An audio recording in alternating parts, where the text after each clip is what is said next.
नमस्कार दोस्तों, मैं सुप्रिया स्वागत करती हूँ आपका डिकोड एग्जाम की डेली करंट अफेयर की क्लास में।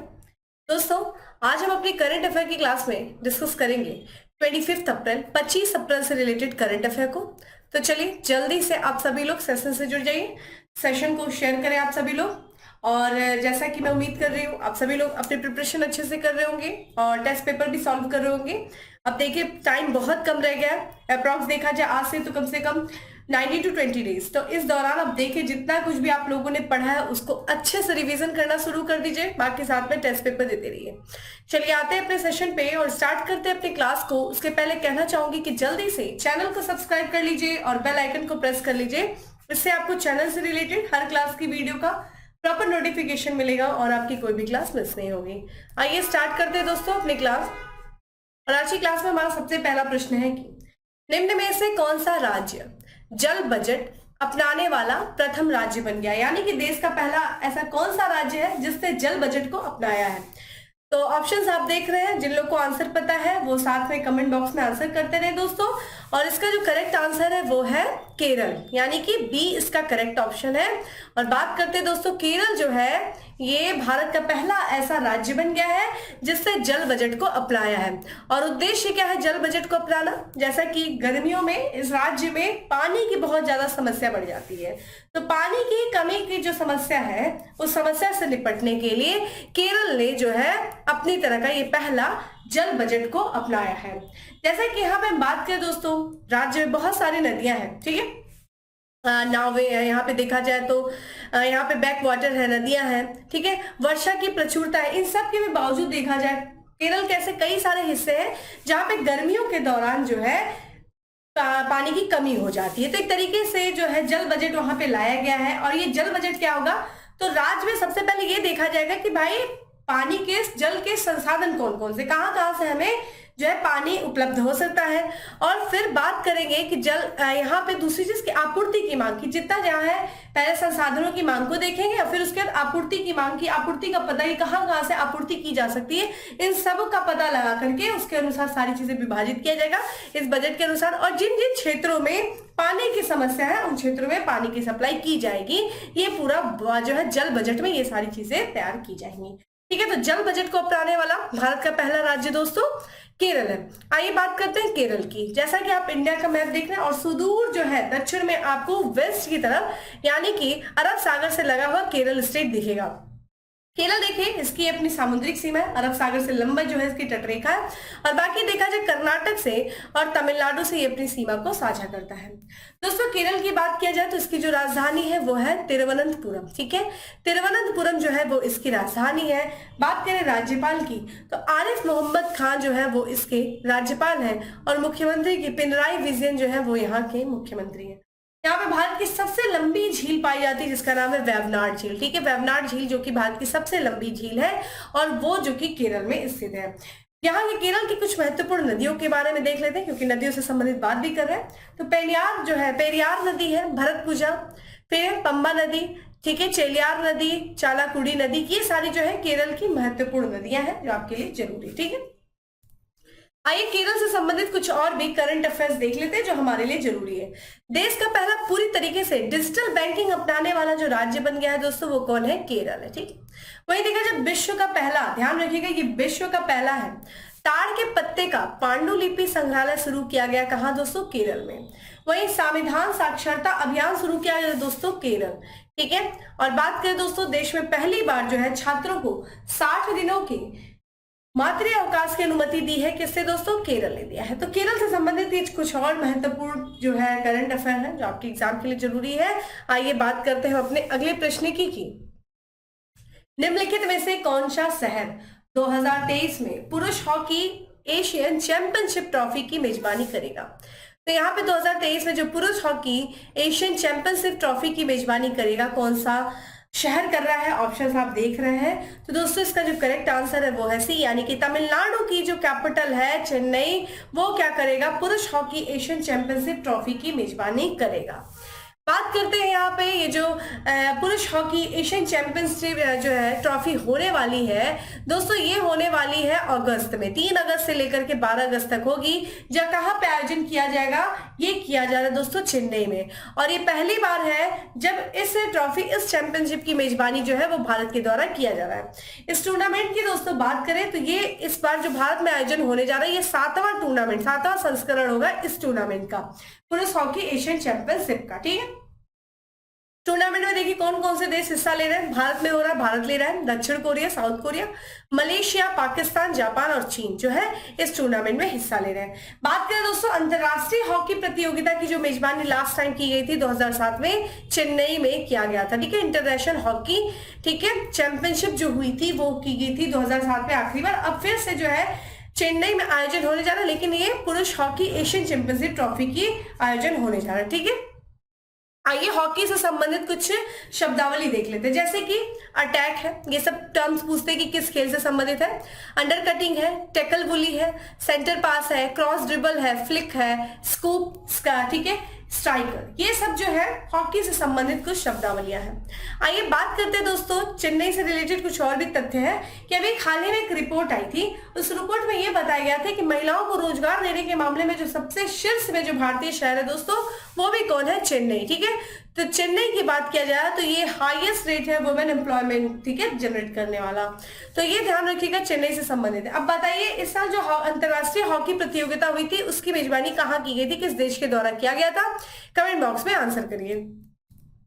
अगला प्रश्न है जो कि संघाई सहयोग संगठन से है। यहाँ पे बात करें निम्न में से किस राज्य में एससीओ यानी कि संघाई कोऑपरेशन ऑर्गेनाइजेशन विदेश मंत्रियों की बैठक आयोजित होगी, तो कहां पे होगी दोस्तों एससीओ विदेश मंत्रियों की बैठक। ऑप्शंस आप देख रहे हैं, गोवा, दिल्ली, उत्तर प्रदेश या फिर मध्य प्रदेश। दोस्तों इसका जो करेक्ट आंसर है वो है गोवा। ठीक है, यानी कि करेक्ट आंसर इज ए। तो दोस्तों अगले महीने ध्यान रखिएगा जो है 4 से लेकर के 5 मई तक जो कि यहाँ पे संघाई सहयोग संगठन के जो सदस्य देश हैं, उन सदस्य देशों के जो विदेश मंत्री हैं, उन विदेश मंत्रियों की बैठक का आयोजन किया जाएगा। ठीक है, मई 2023 में। कब से दोस्तों, 4 से लेकर के 5। जैसा कि आपको पता है कि भारत इस साल यानी कि 2023 में संघाई सहयोग संगठन की क्या कर रहा है, अध्यक्षता कर रहा है। ठीक है, बात करें इसमें सबसे इंपॉर्टेंट चीज, जैसा कि एससीओ का सदस्य देश पाकिस्तान में 2017 में दोस्तों भारत और पाकिस्तान जो है एससीओ के सदस्य देश बने 7वें 8वें। और यहाँ पे बात करें पाकिस्तान के जो विदेश मंत्री हैं वर्तमान में बिलावल भुट्टो जरदारी, वो भी इस बैठक में जो है हिस्सा लेने आ रहे हैं। ये बहुत इंपॉर्टेंट है अपने आप में, क्योंकि 2014 के बाद से देखा जाए कि कोई भी पाकिस्तानी मंत्री जो है वो भारत दौरे पर आ रहा है। 2014 के पहले देखिए जो है वहां के पाकिस्तान के जो पूर्व प्रधानमंत्री थे नवाज शरीफ, वो भारत की यात्रा पे आए थे। लेकिन 2014 के बाद से लगभग 6 और यहाँ पे देखा जाए लगभग 8 से 9 साल हो गए पाकिस्तान से कोई भी मंत्री भारत दौरे पे नहीं आया था। और आप जाकर के अगले महीने जो बिलावल भुट्टो जो कि पाकिस्तान के विदेश मंत्री हैं वो भारत दौरे पर आ रहे हैं संघाई सहयोग संगठन के विदेश मंत्री की बैठक में भाग लेने के लिए। यहाँ पे हम बात करें, चूंकि भारत 2023 की अध्यक्षता कर रहा है एससीओ की, तो 2023 की यहाँ पे 2022 की अध्यक्षता किसने किया था, उज्बेकिस्तान ने किया था। ठीक है, बात करते हैं संघाई सहयोग संगठन की एससीओ की, यानी कि संघाई कोऑपरेशन ऑर्गेनाइजेशन। दोस्तों इसकी जो स्थापना हुई थी वो हुई थी 2001 में। मुख्यालय की बात करें यानी सचिवालय की बात करें तो यहाँ बीजिंग जो कि चीन का शहर है। वर्तमान में देखा जाए इसके 8 सदस्य देश हैं। कौन कौन है दोस्तों, रूस है, चीन है, कजाकिस्तान है, यहाँ पे तजाकिस्तान है, किर्गिस्तान है, उज्बेकिस्तान है। और भारत और पाकिस्तान जैसा कि मैंने बताया 2017 में सदस्य देश बने। पर्यवेक्षक देश भी देखिए 4 है, अफगानिस्तान, ईरान, बेलारूस और मंगोलिया। ध्यान रखिएगा हो सकता है ईरान जो है 2023 में एससीओ का 9वां सदस्य देश बन जाए। ठीक है, आते हैं हम अपने अगले प्रश्न पे कि बीते वर्ष 2022 के अनुसार देश में डिजिटल तरीके से लेन देन करने वाले शहरों में शीर्ष पर कौन सा शहर है। तो डिजिटल तरीके से लेन देन करने वाले शहरों में शीर्ष पे कौन सा शहर है, ऑप्शंस आप देख रहे हैं। और दोस्तों इसका करेक्ट आंसर है, ध्यान रखिएगा, बेंगलुरु है। ठीक है, चूंकि हम बात करते हैं दोस्तों चेन्नई भी अभी लगातार जो है पहली बार ऐसा हो रहा है कि भुगतान के मामले में शीर्ष 5 देशों में रहा है, 5 राज्यों में शहरों में रहा है, माफ करिएगा। तो एक भुगतान सेवा फर्म है जिसका नाम है वर्ल्ड लाइन इंडिया, और इसी ने जो है एक रिपोर्ट जारी किया है और उसमें ये बताया गया है कई सारे शहरों की। सबसे पहले इसने चेन्नई की बात किया और बताया कि चेन्नई जो है 2022 में शीर्ष जो डिजिटल भुगतान लेन देन के मामलों में शीर्ष 5 शहरों में जो है उभर करके आया है। भुगतान करने के मामलों में एक उभर करके चेन्नई आया है। इसी ने वर्ल्ड लाइन इंडिया ने डेटा जो है वो जारी किया। इसमें बताया कि वॉल्यूम के मामले में देखा जाए चेन्नई ने 35.5 बिलियन अमेरिकी डॉलर के मूल्य के साथ कितने मिलियन डॉलर का जो है कितने मिलियन का लेन देन किया, तो 14.3 मिलियन, और इसी के साथ साथ ये 5वें स्थान पे रहा है। वही बात करें दोस्तों, जो बेंगलुरु है कर्नाटक की राजधानी, वो शीर्ष में रहा है। यहाँ पे देखिए लगभग 65 मिलियन अमेरिकी डॉलर के 29 मिलियन लेन देन के साथ वो शीर्ष पे रहा है। इसके बाद देखा जाए दिल्ली है 50 बिलियन अमेरिकी डॉलर, ठीक है, 19.6 मिलियन लेन देन के साथ। फिर मुंबई की बात करते हैं 49.5 बिलियन अमेरिकी डॉलर के जो है 18.7 मिलियन डॉलर। फिर पुणे है। तो ये कुछ हमें देखने को मिल रहा है, कुछ महत्वपूर्ण है। तो बेंगलुरु जो है ये टॉप पे रहा है लेन देन के मामले में, डिजिटल लेन देन के मामले में, ठीक है। आइए बात करते हैं अपने अगले प्रश्न की कि वायुसेना पदक पाने वाली पहली महिला अधिकारी कौन बन गई है। तो पहली महिला अधिकारी कौन बन गई है वायुसेना पदक पाने वाली, दोस्तों ये बन गई दीपिका मिश्रा, ठीक है। तो यहाँ पे ये विंग कमांडर है दीपिका मिश्रा और इनको वीरता पदक प्राप्त करने वाली पहली जो है महिला वायुसेना अधिकारी बन गई है। इन्हें वीरता पुरस्कार दिया जाएगा, इसकी घोषणा पिछले साल, ठीक है, ध्यान रखिएगा, राष्ट्रपति जी ने स्वतंत्रता दिवस के अवसर पे वायु सेवा मेडल की घोषणा की थी पिछले वर्ष, ठीक है, उनके लिए, यानी कि दीपिका मिश्रा के लिए। और इन्हें जो है ये पुरस्कार अभी नई दिल्ली में आयोजित हुआ था एक अलंकरण समारोह, जिसमें भारतीय वायुसेना के जो वर्तमान प्रमुख है यानी कि air chief marshal VR Chaudhari, उन्होंने वीरता के लिए वायुसेना पदक से सम्मानित किया। किसे दोस्तों, ये जो है दीपिका मिश्रा को किया है, ठीक है। यहाँ पे हम बात करें, उन्होंने देखिए कार्य किया था जब मध्य प्रदेश में 2021 में बाढ़ आ गई थी, तो उस दौरान इन्होंने जो प्रयास किया उसमें लगभग इन्होंने 47 लोगों की जान बचाई थी, ठीक है। आइए कुछ और भी चीजें देख लेते हैं कि सियाचिन में सक्रिय रूप से तैनात होने वाली पहली महिला अधिकारी बन गई कौन दोस्तों, कैप्टन शिवा चौहान, ठीक है। कैप्टन शिवा चौहान ये सियाचिन में सक्रिय रूप से तैनात होने वाली पहली महिला जो है अधिकारी बनी है। वही बात करें सुखोई लड़ाकू विमान उड़ाने वाली भारत की पहली महिला पायलट बनी कौन दोस्तों, अवनी चतुर्वेदी। तो अवनी चतुर्वेदी ये सुखोई लड़ाकू विमान उड़ाने वाली भारत की पहली महिला पायलट है। उत्तर प्रदेश की पहली महिला पुलिस कमिश्नर बनी दोस्तों कौन बना, लक्ष्मी सिंह बनी, ठीक है। आइए बात करते हैं हम अपने अगले प्रश्न की कि प्रधानमंत्री फसल बीमा योजना के कार्यान्वयन में किस राज्य को राष्ट्रीय पुरस्कार दिया गया है। फसल बीमा योजना के कार्यान्वयन के लिए किस राज्य को दिया गया है, ठीक है, राष्ट्रीय पुरस्कार। ऑप्शंस आप देख रहे हैं और इसका करेक्ट आंसर है दोस्तों कर्नाटक, ठीक है। तो यहाँ पे कर्नाटक ने देखिए, कर्नाटक को फसल बीमा योजना के लिए राष्ट्रीय पुरस्कार दिया गया है और ये पुरस्कार देखिए किसने स्वीकार किया, तो सरकार के जो कृषि विभाग के सचिव हैं शिव योगी कलशाद, उन्होंने जो है इस पुरस्कार को स्वीकार किया।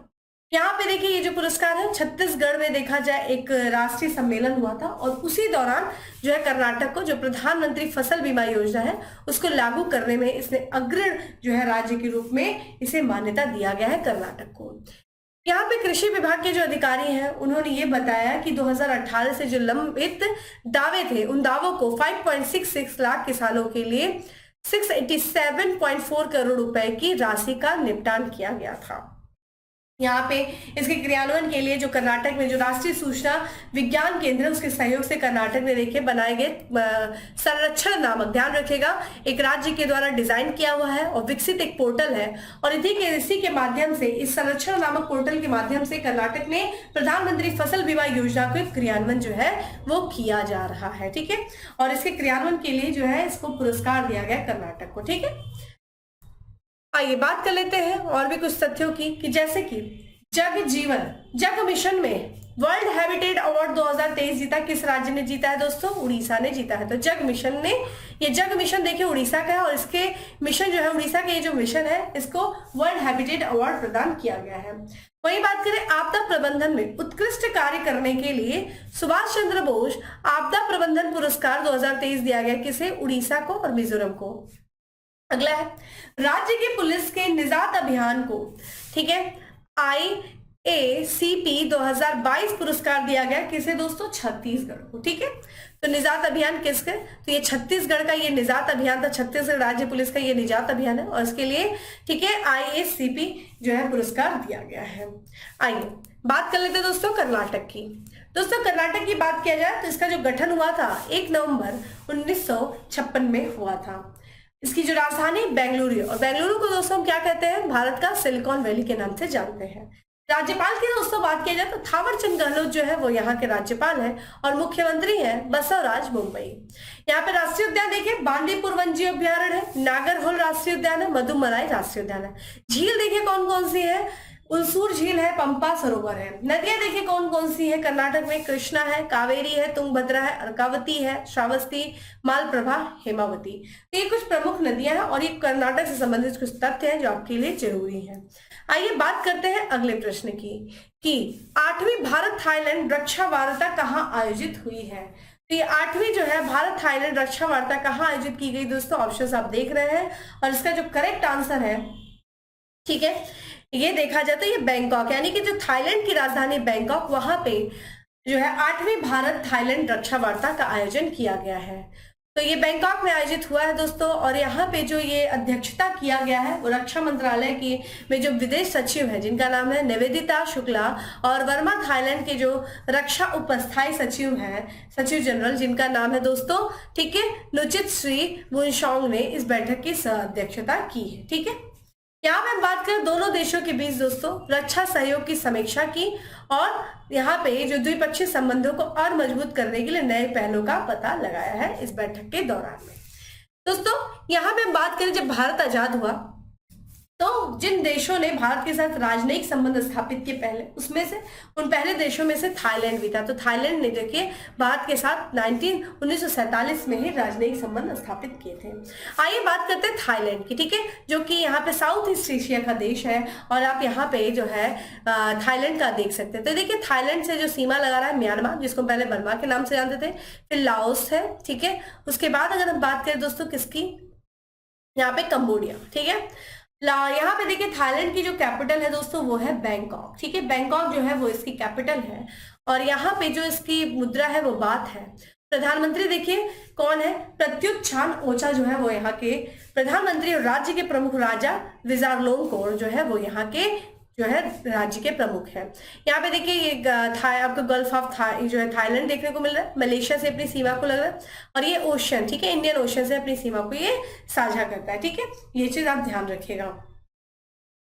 आइए अगली बात करते हैं। अगला प्रश्न है इंपॉर्टेंट है कि असम और किस राज्य ने 51 वर्ष पुराने सीमा विवाद सुलझाने का समझौता किया है? तो यहाँ पे 51 वर्ष पुराना जो है ये सीमा विवाद है और किस राज्य ने, असम और किस राज्य ने जो है इसको सुलझाने पर समझौता किया है?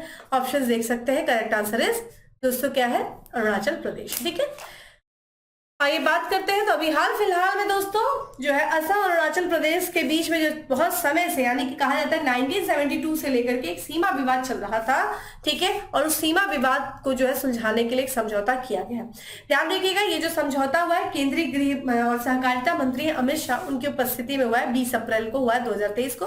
और इसमें देखा जाए तो ये जो समझौता हुआ है असम के जो मुख्यमंत्री है दोस्तों हेमंत बिश्व शर्मा, जिनकी तस्वीर आप यहाँ पे देख रहे हैं, और जो अरुणाचल प्रदेश के मुख्यमंत्री हैं ठीक है यहाँ पे पेमा खांडू, उनके बीच में ये समझौता हुआ है। कहाँ हुआ है दोस्तों? ये नई दिल्ली में हुआ है। ठीक है, तो ये अरुणाचल प्रदेश और असम के बीच में जो वर्षों से लंबित अंतरराज्यीय सीमा है उन विवादों को निपटारे के लिए एक ऐतिहासिक समझौते पर हस्ताक्षर किया गया है। ठीक है, इनके बीच में। ठीक है, यहाँ पे हम बात करें ये जो समझौता हुआ है ये दोनों राज्यों के अंतरराज्यीय सीमा से सटे लगभग 123 गांव से संबंधित था और ये 123 गांव से संबंधित जो विवाद है उसकी समाप्ति माना जा रहा है। ठीक है, और जो दोनों देशों के बीच में ध्यान रहे दोनों राज्यों के बीच लगभग 800 किलोमीटर की दोस्तों ये सीमा थी और ये जो विवाद है लगभग माना जा रहा है समाप्त हो गया है। समझौता यहाँ पे देखें तो ये समझौता ऐतिहासिक परिप्रेक्ष्य, जनसांख्यिकीय प्रोफाइल, प्रशासनिक सुविधा, सीमा से निकटता और निवासियों की आकांक्षाओं को ध्यान में रखते किया गया है। ये जो 123 गांव है वो देखिए अरुणाचल प्रदेश के 12 जिलों में और असम के 8 जिलों में स्थित है। देखिए अगर आपको पता हो दोस्तों तो लगभग अभी जो 123 गांव में से लगभग जो है 71 गांव पे जो है सहमति बन गई, बाकी का भी आगे देखिए क्या होता है। जैसा कि आपको पता है दोस्तों 1971 में जो है 1972 से लेकर के जो है दोनों राज्यों के बीच अंतरराज्यीय जो है विवाद को जन्म हुआ था। जैसा कि पता है 1962 तक की बात करें दोस्तों, यहाँ पे जब सीमा विवाद की शुरुआत अगर बात किया जाए तो ब्रिटिश शासन के अगर दौरान देखा जाए तो जो असम था, असम में देखिए कौन कौन से राज्य शामिल थे। एक तो अरुणाचल प्रदेश भी शामिल था, ठीक है, फिर नागालैंड शामिल था, फिर मिजोरम शामिल था, ठीक है, और फिर मेघालय। ये जो एक तरीके से ब्रिटिश शासन के समय की मैं बात कर रही हूँ तो मेघालय, मिजोरम, अरुणाचल प्रदेश, ठीक है, ये सारे जो क्षेत्र थे ये और नागालैंड ये असम में थे।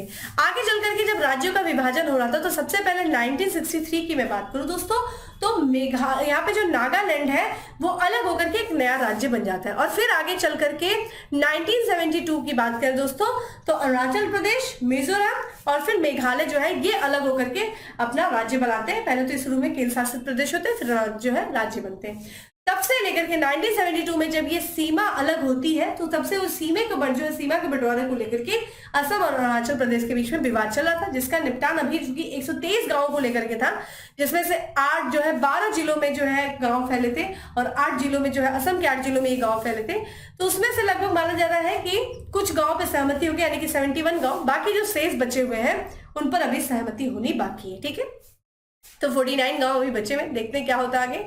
चलिए अब बात करते हैं दोस्तों अगले प्रश्न की कि एप्पल कंपनी ने भारत में अपना पहला स्टोर किस शहर में लॉन्च किया है। तो देखिए अपना पहला स्टोर भारत में लॉन्च कर लिया है एप्पल ने। और सर्वाधिक स्टोर की बात करें तो यूएसए में जो है एप्पल के सर्वाधिक स्टोर है, फिर चीन में है। और यहाँ पे हम बात करें मुंबई, ठीक है, मुंबई में जो है पहला एप्पल ने अपना स्टोर जो है ओपन किया है। यहाँ पे आईफोन निर्माता जो है एप्पल, इसे देखा जाए हाल ही में अपने पहले एप्पल स्टोर की जो है वो शुरुआत की है। यहाँ पे जो एप्पल के वर्तमान सीईओ है टिम कुक, उन्होंने देखा जाए जो भारत की जो वित्तीय राजधानी क्या है दोस्तों, मुंबई है, ठीक है, वित्तीय राजधानी कहा जाता है मुंबई को। और मुंबई के बांद्रा कुर्ला कॉम्प्लेक्स में जो भारत के पहले एप्पल स्टोर का उन्होंने उद्घाटन किया। और यहाँ के बाद लगभग 20 जो है अप्रैल की बात करें तो दिल्ली के जो साकेत मॉल है वहां पे दूसरा एप्पल स्टोर का उद्घाटन किया गया, ठीक है। तो 2 स्टोर खोले गए एप्पल के, टिम कुक ने उसका उद्घाटन किया जो सीईओ है एप्पल के, ठीक है। एक आपका मुंबई में, पहले मुंबई में, फिर दूसरा दोस्तों यहाँ पे दिल्ली में, ठीक है। आइए अब हम चलते हैं अपने लास्ट प्रश्न की तरफ। वायुसेना कमांडर का सम्मेलन कहाँ आयोजित किया गया। तो वायुसेना कमांडर का सम्मेलन दोस्तों कहाँ आयोजित किया गया, ऑप्शंस आप देख रहे हैं, मुंबई, नई दिल्ली, भोपाल या फिर Kolkata. Correct answer is B, ठीक है, देश की राजधानी नई दिल्ली में आयोजित किया गया है। और ये जो सम्मेलन है इसके देखा जाए इस सम्मेलन में भाग लिया दोस्तों किसने, जो चीफ ऑफ डिफेंस स्टाफ है, कौन दोस्तों, जनरल अनिल चौहान, ठीक है। इन्होंने ये नई दिल्ली में इसका जो है आयोजन किया गया, वायु मुख्यालय जिसे वायु भवन कहते हैं, वहां पे भारतीय वायुसेना के कमांडरों का सम्मेलन हुआ और उसमें भाग लिया किसने, चीफ ऑफ डिफेंस स्टाफ, जिनका नाम है जनरल अनिल चौहान। ये सम्मेलन दोस्तों 19 से लेकर के 21 तक चला, 3 दिनों तक चला है ये। और इस सम्मेलन की थीम क्या थी, बियॉन्ड बाउंड्रीज, ठीक है, रोबस्ट फाउंडेशन, ये इसकी थीम थी। इसमें जो है ये हर साल इस सम्मेलन का आयोजन किया जाता है। और यहाँ पे जो इस सम्मेलन में देखा जाए बीते वर्ष में और साथ ही साथ भविष्य के लिए जो की गई प्रगति है उस पर चर्चा किया जाता है कि पीछे क्या चीजें हुई, आगे कैसे करना है, इन सारी चीजों पे जो है चर्चा किया जाता है, ठीक है। तो ध्यान रखिएगा वायु सेना कमांडरों का जो सम्मेलन हुआ वो नई दिल्ली में हुआ। आइए बात कर लेते हैं, चीफ देख लेते हैं सबके कौन कौन है। चीफ ऑफ डिफेंस दोस्तों कौन है इस समय, जनरल अनिल चौहान है। वहीं अगर आपसे पूछा जाए भारतीय वायुसेना के प्रमुख कौन है वर्तमान में, वी.आर. चौधरी है, ठीक है। भारतीय सेना के प्रमुख दोस्तों कौन है, जनरल मनोज पांडे है। और वही नौसेना एडमिरल आर हरि कुमार है, ये वर्तमान में प्रमुख है, ठीक है। तो दोस्तों ये था आज का हमारा 10 MCQ। अब बात करते हैं फैक्ट्स ऑफ द डे की। फैक्ट्स ऑफ द डे में हमारा सबसे पहला फैक्ट है कि इंडियन प्रीमियम लीग IPL में सबसे ज्यादा मैच खेलने वाले विदेशी कप्तान बन गए दोस्तों, कौन बने हैं, डेविड वार्नर, जो कि ऑस्ट्रेलिया से संबंधित है। माफ करिएगा। एशियन इंफ्रास्ट्रक्चर इन्वेस्टमेंट बैंक ने अपना पहला विदेशी कार्यालय वो खोलेगा कहां, अबू धाबी, यूनाइटेड अरब अमीरात के राजधानी। अगला है जून 2023 में इंटर कॉन्टिनेंटल कप की मेजबानी करेगा कौन सा शहर दोस्तों? भुवनेश्वर, उड़ीसा करेगा। वही देखिए, विकलांग कर्मचारियों के लिए 4% आरक्षण देने की घोषणा की किससे दोस्तों? महाराष्ट्र सरकार ने। वही अपने सभी सरकारी विभागों में 2030 तक 100% इलेक्ट्रिक वाहन लक्ष्य कर जो है रखने का लक्ष्य रखा गया किसके द्वारा? उत्तर प्रदेश सरकार के द्वारा। ठीक है, तो दोस्तों ये था आज का हमारा 10 MCQ। उम्मीद करती हूँ आपको अच्छा लगा होगा और साथ ही साथ हम लोगों ने फैक्ट्स ऑफ द डे देखा। अच्छा लगा तो लाइक करिए। जो भी आज मैंने आपसे क्वेश्चंस कम पूछा है, कारण ये है कि अब आप लोग ज्यादा से ज्यादा अपना जो है सब्जेक्ट रिवीजन करिए। ठीक है, बाकी डेली करंट अफेयर की PDF टेलीग्राम ग्रुप पे अवेलेबल है, जिसका लिंक आपको डिस्क्रिप्शन बॉक्स में दिया हुआ है। जाइए, डाउनलोड करिए और ना सिर्फ डाउनलोड करिए बल्कि अपनी शॉर्ट नोट्स बनाइए। चलिए फिर मिलेंगे अपने अगले सेशन में, तब तक के लिए bye, have a good day, stay safe and stay happy.